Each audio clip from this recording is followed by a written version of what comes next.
The blood on the floor of Mercy General didn't belong to a patient, and the man standing in the center of the emergency room, barefoot, filthy, and reeking of the streets, wasn't the threat everyone assumed him to be. When the police finally finished their reports that night, they didn't file paperwork on a homeless vagrant. They filed paperwork on a legend. A ghost, a man who had been erased from every database that mattered, yet whose name still made generals whisper in closed rooms. This is the story of how a young resident doctor learned that the most dangerous people in the world don't wear their power on their sleeves. They wear it in their silence, and sometimes the man you refuse to touch is the same man who once held the fate of nations in his scarred, trembling hands. The emergency room of Mercy General Hospital in Detroit sat like a wounded animal in the belly of the city's forgotten East Side. It was 2:47 in the morning on a Thursday in February, and the freezing rain had been falling for 6 hours straight, coating everything in a thin shell of black ice that made the ambulances fishtail on their approach. Inside, the fluorescent lights buzzed with that particular frequency that burrowed into the skull and nested there like a migraine waiting to hatch. The linoleum floors were scuffed gray from decades of gurneys and grief, and the smell, that unmistakable hospital perfume of industrial disinfectant, stale coffee, and human desperation, hung in the air like a permanent resident. Dr. Preston Ashworth, the third, stood at the central workstation, his pristine white coat practically glowing under the harsh lights. He was 32 years old, freshly minted from Johns Hopkins, and he carried himself with the particular arrogance of a man who had never once doubted his own brilliance. His father was a cardiothoracic surgeon. His grandfather had been the Surgeon General under Nixon.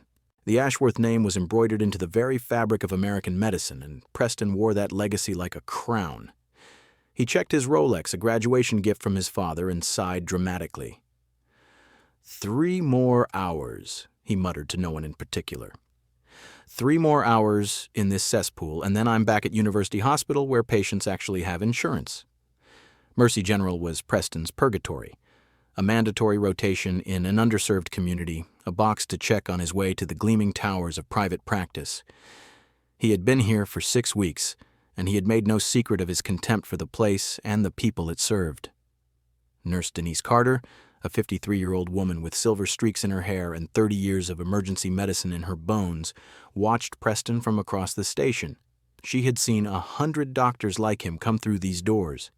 Young, brilliant, certain that their diplomas made them gods. Most of them learned humility eventually. The ER had a way of teaching lessons that medical school couldn't. But Preston Ashworth was different. There was a coldness in him that Denise recognized, the kind of coldness that came from never having been truly tested, never having failed, never having bled. Dr. Ashworth, Denise said, her voice carefully neutral, we've got a walk-in at triage. Possible hypothermia, malnutrition. He's been waiting for 45 minutes. Preston didn't look up from his tablet. Vitals? BP 92/60, heart rate 54, temp 95.8. He's bradycardic and hypothermic. Insurance? Denise's jaw tightened. None. He appears to be homeless. Preston finally looked up, and the expression on his face was one of theatrical exhaustion. He gestured toward the waiting room with his stylus. Then he can wait. I've got a chest pain in Bay 4 with a Cadillac plan. Priority goes to patients who contribute to the system, Nurse Carter. That's not cruelty, that's triage. Triage is based on medical acuity, Doctor, not net worth. Preston smiled, the kind of smile that didn't reach his eyes. Then consider this a teachable moment about the real world. He walked away, his expensive shoes clicking against the linoleum, leaving Denise standing there with her clipboard and her fury. The man in the waiting room sat in the corner chair, the one farthest from the heating vent, as if he had long ago stopped expecting warmth from the world. His name, though no one had asked for it, was Samuel Walker. He appeared to be somewhere between 50 and 70, though the years had been cruel enough to make precision impossible. His beard was a tangled gray nest, his hair hung in matted ropes past his shoulders, his clothes were layers upon layers of salvaged fabric, a patchwork armor against the Michigan winter, all of it soaked through and dripping onto the floor. His hands, resting on his knees, trembled with a fine, constant tremor. Parkinson's, perhaps. Or nerve damage, or simply the accumulated shaking of a body that had been pushed past its limits too many times. But his eyes, Anyone who bothered to look past the filth and the smell would have seen something extraordinary in those eyes. They were pale blue, almost gray, and they held a stillness that didn't belong in this place. They weren't the eyes of a man defeated. They weren't the eyes of a man who had given up. They were the eyes of a man who was waiting. Samuel had walked into Mercy General at 2:03 a.m., clutching his left side where a deep, infected gash had been slowly poisoning his blood for 3 days. He had told the intake nurse, a young woman named Maria, who had actually treated him with kindness, that he had cut himself on a fence while looking for shelter. That was a lie. The truth was far more complicated and far more classified. 3 days ago, Samuel Walker had been in a warehouse on the outskirts of the city, doing something he had promised himself he would never do again. He had been protecting someone. A young girl, 14 years old, who had run from a trafficking operation that spanned 6 states. Samuel had found her hiding in the same abandoned building where he sometimes slept, and he had seen the terror in her eyes, the bruises on her arms, the way she flinched at every sound. He had made a choice. The men who came looking for her had expected an easy recovery, one old homeless man against 3 armed enforcers. The math was simple. The math was wrong. Samuel had killed 2 of them with his bare hands in under 4 seconds. The third had managed to slash him with a knife before Samuel had crushed his windpipe. Then Samuel had walked the girl to a police station, watching from the shadows until she was safely inside. Then he had disappeared back into the city's forgotten places, bleeding, fevered, and utterly alone. Now he sat in this waiting room, watching the young doctor in the white coat refuse to acknowledge his existence, and he felt something he hadn't felt in a very long time. Amusement. "Sir," Samuel looked up. A young man in scrubs, a nursing student by the look of his badge, was standing in front of him with a clipboard and a nervous expression. "I'm Tyler Morgan. I'm going to take some additional information, if that's okay." Samuel nodded slowly.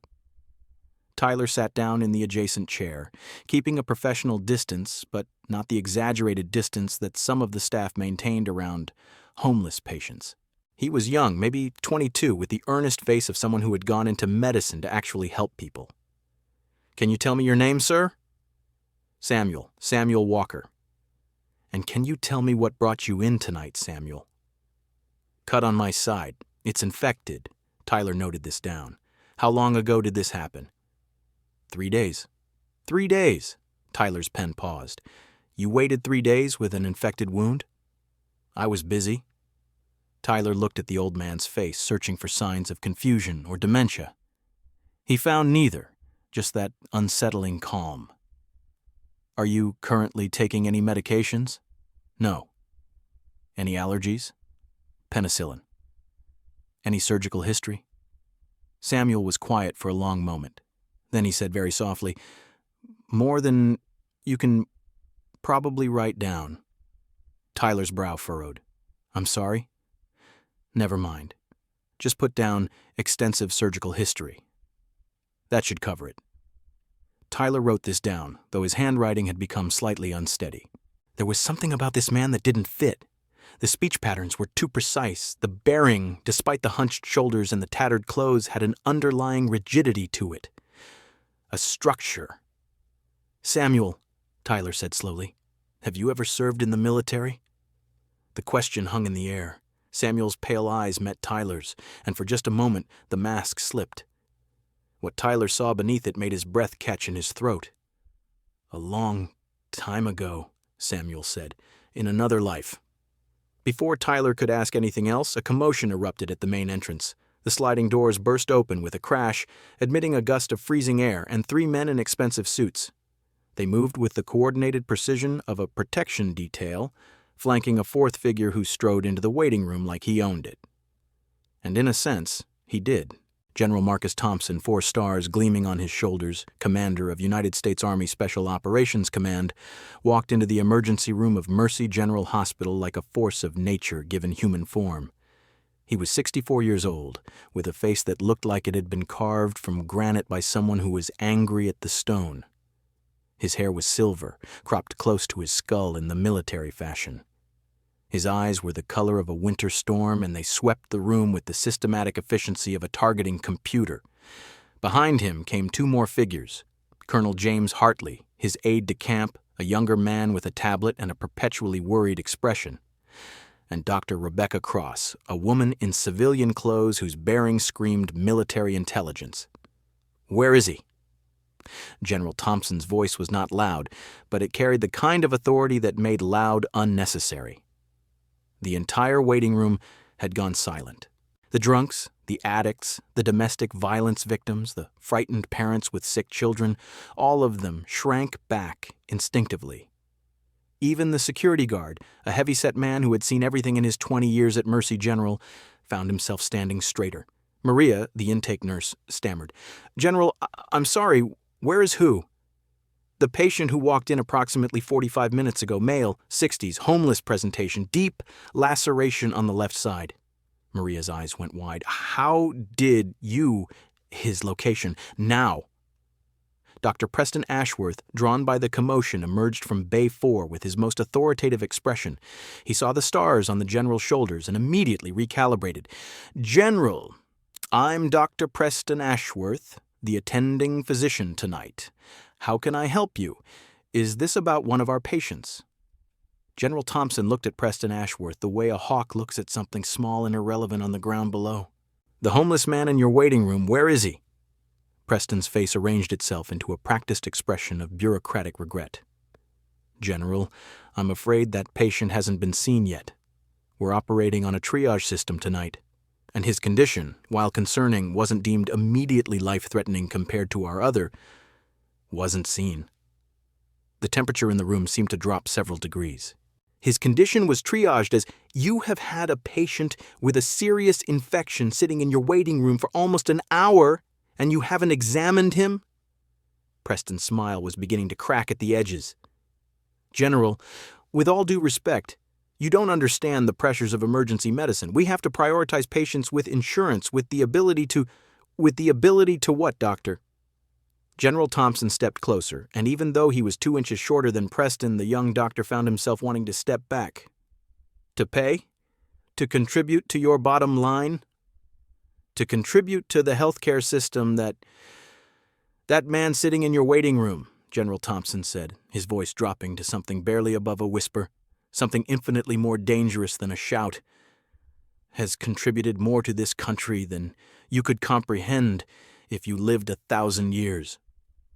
The silence that followed was absolute. Preston's face had gone pale. "I don't understand." "No, you don't." General Thompson turned to Colonel Hartley. "Find him." "Sir, I see him. Corner chair, Section C." The general moved. What happened next would be discussed in the halls of Mercy General for decades. It would become legend, passed down from senior nurses to new residents, from security guards to janitors. The night the 4-star general knelt, General Marcus Thompson walked across the waiting room, past the staring faces and the held breaths. He reached the corner where Samuel Walker sat, still and silent, his pale eyes tracking the general's approach with something that might have been recognition. And then General Marcus Thompson, commander of USASOC, a man who had sent thousands of soldiers into combat, who had advised presidents and shaped the fate of nations, dropped to one knee on the dirty linoleum floor. "Chief," the general said, his voice thick with something that sounded almost like reverence, "we've been looking for you for 11 months. Samuel looked down at the kneeling general. A ghost of a smile crossed his weathered face.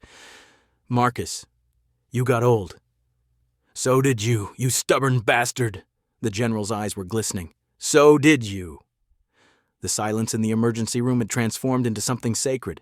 No one moved. No one breathed. "Dr. Ashworth," the general's voice cracked like a whip, though he didn't turn around. "You will examine this patient immediately. You will give him the finest care this facility is capable of providing, and you will do it now, or I will personally ensure that your medical career ends tonight." Preston's mouth opened and closed. "General, I don't—" "Who is he?" General Thompson rose to his feet. He turned to face the young doctor, and his eyes held 30 years of classified operations, of bodies buried in unmarked graves, of sacrifices that would never be acknowledged. "Who is he?" The general's voice was quiet. This man is Command Sergeant Major Samuel Walker, retired. He served 42 years in the United States Army. He completed more deployments than you have years on this earth. He has received the Medal of Honor, the Distinguished Service Cross twice, and more Silver Stars than I can count. The general paused, letting this sink in. But those are just medals, Dr. Ashworth. Let me tell you what those medals represent. He stepped closer to Preston, and his voice dropped even lower. In 1991, this man led a 12-man team behind Iraqi lines and destroyed a Scud missile battery that was targeted at Tel Aviv. Without him, there would have been a nuclear response. He prevented World War III while you were learning to tie your shoes. Preston had gone gray. In 1997, he extracted 17 hostages from a compound in Colombia that 3 previous rescue attempts had failed to breach. He carried the last one, a 6-year-old girl, on his back for 9 miles through the jungle with 2 bullets in his leg. The general's voice cracked slightly. In 2004, he personally disabled an improvised nuclear device in Karachi with 37 seconds left on the timer. The official story says it was a joint operation. The truth is that Samuel Walker walked into that building alone because he refused to risk anyone else's life. General Thompson turned to look at Samuel, who sat quietly, his expression unreadable. After 9/11, this man spent 18 months in the mountains of Afghanistan hunting the leadership of Al-Qaeda. The things he did there, the sacrifices he made, they're classified at a level that doesn't officially exist. But I can tell you this, Dr. Ashworth, there are families in this country, thousands of families, who get to wake up every morning and hug their children because of what Samuel Walker did in the dark while they slept. The general's voice hardened again. He retired in 2014, full honors. He was supposed to live out his days in peace, enjoying on the retirement he had earned 100 times over. Instead, 3 years ago, his daughter was killed by a drunk driver. His wife died of cancer 6 months later. His pension check started going to her medical bills, and when the bills were paid, there was nothing left. Preston's mouth moved, but no words came out. The system failed him, Dr. Ashworth. The country he spent his life defending failed him. And when he ended up on the streets, do you know what he did? He didn't complain. He didn't demand recognition. He disappeared. Because that's who Samuel Walker is. He's a man who spent his entire life in the shadows, and when the light finally came, he didn't know how to live in it. General Thompson's eyes bored into Preston's. And tonight, when he finally walked into a hospital because his body is failing him, you, a doctor, a man who swore an oath to do no harm, you looked at him and saw garbage. I didn't know, Preston whispered. I didn't know. That's exactly the point. The general's voice was ice. You didn't know. You didn't ask. You saw a homeless man and you decided he wasn't worth your time. You made a judgment based on his appearance, his smell, his lack of insurance, and in doing so, you revealed exactly who you are. The general stepped back. Now, you will examine him, you will treat him, and you will do it with every ounce of skill your expensive education provided, because if anything happens to this man because of your negligence, I will burn your career to ashes and scatter them across every medical board in the country.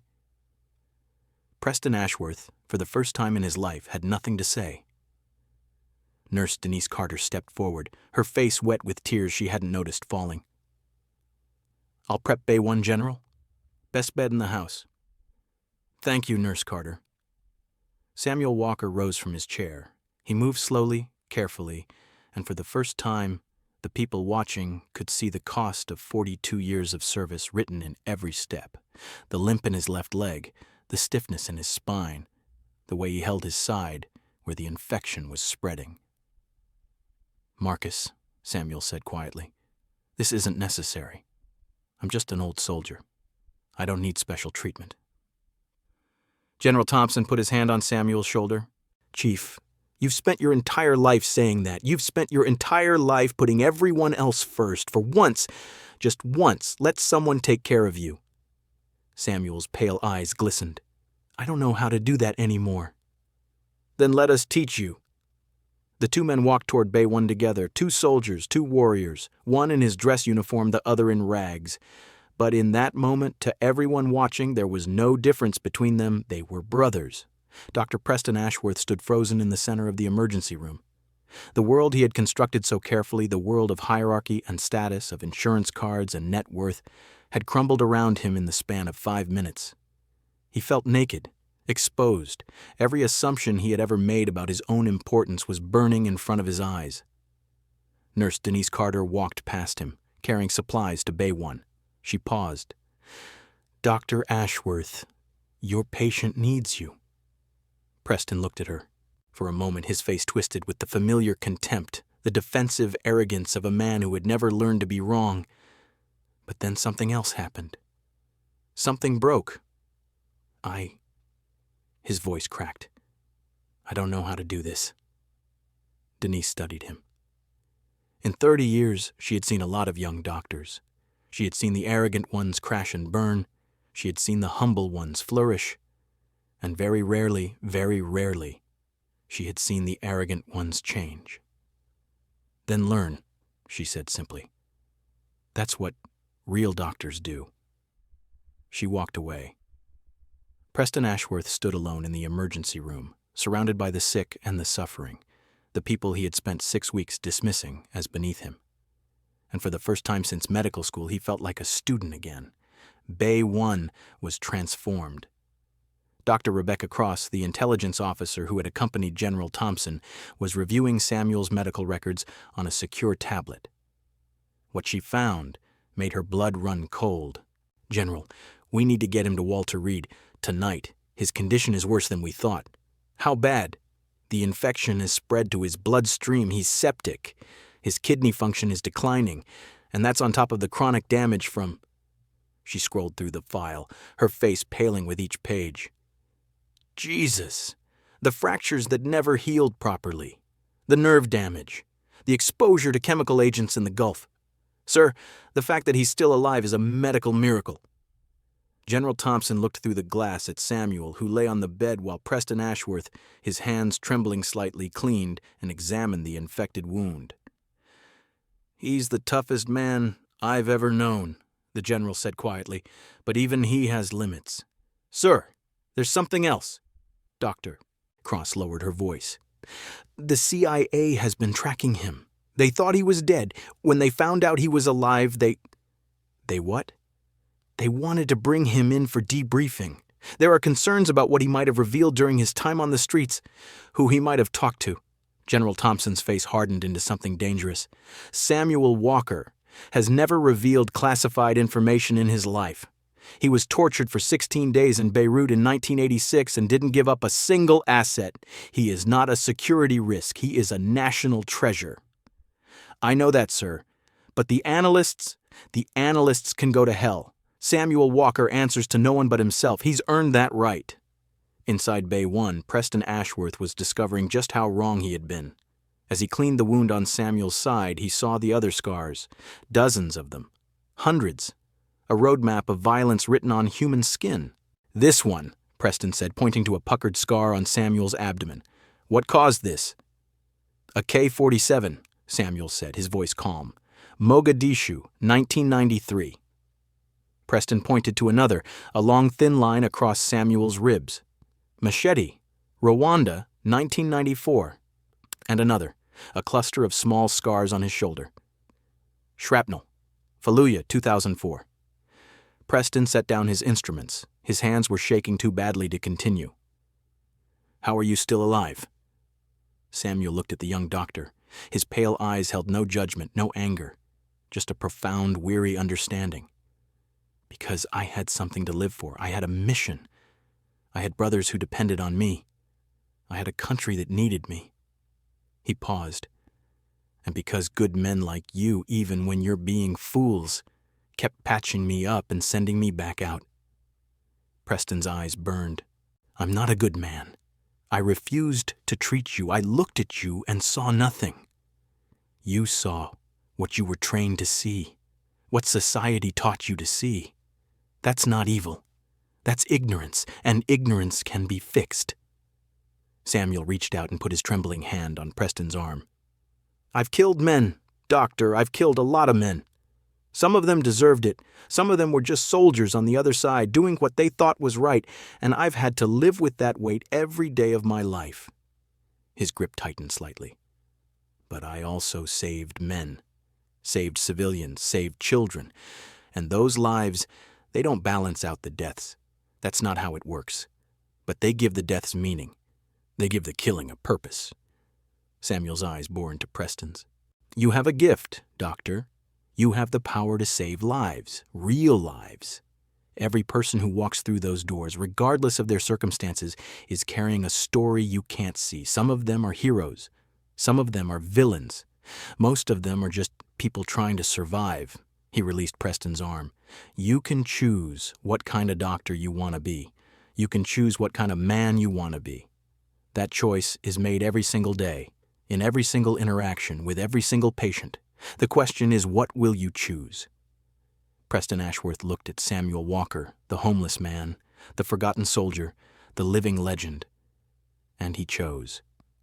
I choose to learn, Preston whispered. I choose to be better. Samuel smiled, and for a moment, through the dirt and the beard and the years of suffering, Preston could see the young man who had once charged into hell to save strangers. Then start by finishing my sutures, Doctor. This wound isn't going to close itself. Preston laughed, a wet, broken sound. He picked up his instruments, and he began to heal. The night wore on. General Thompson made calls, secure lines to Washington, heated conversations with intelligence officials who wanted to treat Samuel Walker like an asset to be debriefed, rather than a hero to be honored. The general won those arguments through sheer force of will. By 4 a.m., a military medical helicopter was en route to transport Samuel to Walter Reed. The finest doctors in the country were being assembled. No expense would be spared. But in Bay 1, something else was happening. The staff of Mercy General, the nurses and techs and orderlies who had watched the night's events unfold, had begun to gather.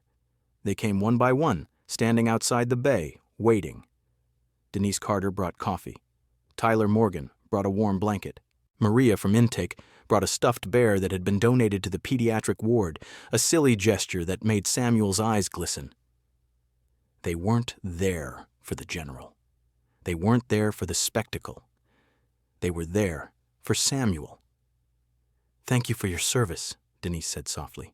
And it wasn't the empty phrase that got thrown around at airports and barbecues. It was real. It was felt. Samuel looked at the faces surrounding him. The tired nurses, the overworked techs, the young students who were just starting their journeys. You serve too, he said. Every day, every patient. You hold the line against suffering. Don't ever think that's less important than what I did. The helicopter arrived at 5:17 a.m. General Thompson personally supervised the transfer, ensuring that Samuel was comfortable, that every need was met. Before they wheeled him out, Samuel asked for a moment. He called Preston Ashworth to his side. Doctor, Samuel said, his voice weak but clear, I have one last order for you. Preston leaned in. Anything. Don't forget tonight. Don't forget how it felt to be wrong. Don't forget how it felt to learn. And don't forget that every patient, every single one, has a story that deserves to be heard. Preston nodded, tears running freely down his face. I won't forget. I promise. Samuel smiled. Then I'll see you at Walter Reed, Doctor. I expect you to come check on your patient. He was wheeled out into the cold morning air, the helicopter blades already spinning, the sky beginning to lighten in the east. General Thompson stopped at the door. He turned to face the assembled staff of Mercy General. Thank you, he said simply. Thank you for taking care of one of America's best. And then he was gone. 6 months later, Dr. Preston Ashworth stood at the podium of the Mercy General Auditorium, facing a room full of medical students, residents, and staff. He was no longer wearing a Rolex. He had sold it and donated the money to a veterans' homeless shelter. I want to tell you about a patient, Preston began. A patient who changed my life. He told the story. All of it.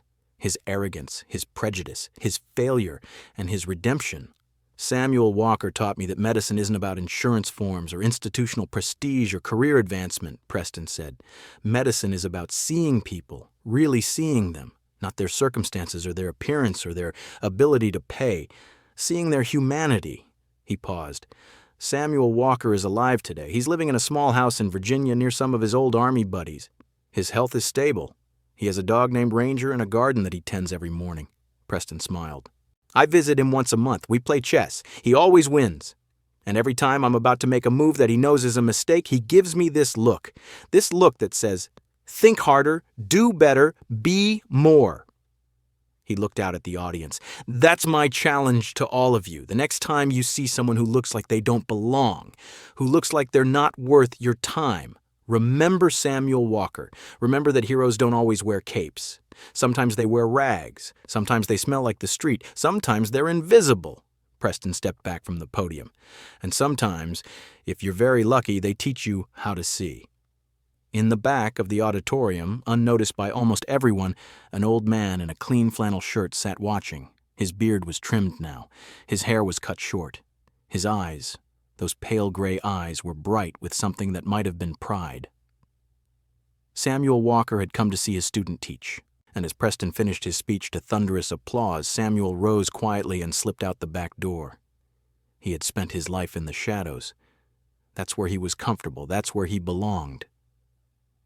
But as he walked out into the autumn sunshine, he felt something he hadn't felt in a very long time. He felt seen. And for Samuel Walker, the soldier, the ghost, the man who had given everything for a country that had forgotten him, that was enough. That was more than enough.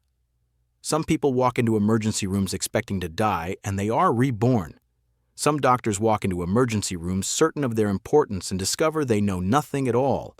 And sometimes, just sometimes, a 4-star general walks through the sliding doors and reminds everyone watching that true nobility has nothing to do with titles or wealth or power. True nobility is measured in sacrifice, in service, in the quiet willingness to give everything for people who will never know your name. Samuel Walker never asked for recognition. He never asked for gratitude. He never asked for anything except the chance to serve. And in the end, that refusal to ask, that profound humility, that was the very thing that made him unforgettable. So the next time you see someone sitting in a waiting room, someone who looks like they've been forgotten by the world, take a moment, look closer, ask their name, because you never know. You never know whose hand you're holding. You never know whose story you're about to hear. You never know which forgotten soul in the corner chair once held the weight of the world on his shoulders. The most dangerous people don't advertise their power.